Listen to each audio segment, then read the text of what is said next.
এরকম শিশু আছে, কথা বলতে পারতেছে, হাঁটা চলা সবই পারতেছে, কিন্তু ভীষণ হাইপার, হাইপারের উপরে হাইপার। এই হাইপারের জন্য আপনি যেটা বলবেন বা তার গার্জিয়ান পক্ষ বা মাই হোক, যে কথা বলবো ওই কথার উপরে কিন্তু তার কোনো খেয়াল নেই।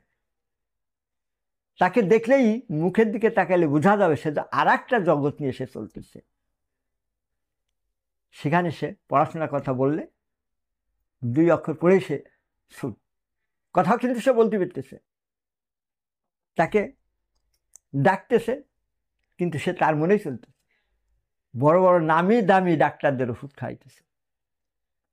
এরপরে ভারত পর্যন্ত ঘুরে আসতেছে, সেসব রুগীও আমাদের এই চিকিৎসায় অত্যন্ত সুফল পাইতেছে। তা এই সুখ আর শান্তি আপনারা ফিরে পাবেন হোমিওপ্যাথিতে। এই সবগুলো কিন্তু অধিকাংশ নার্ভ ঘটিত বিষয়। নার্ভের সমস্যার কারণে মস্তিষ্কের মধ্যে যে শুষ্ক নার্ভগুলো থাকে, অনেক জায়গায় দেখা যায় যে রক্ত সঞ্চালন ক্রিয়ার ব্যাঘাতের জন্য আস্তে আস্তে শুকায় যায়, মস্তিষ্কটা শুকায়।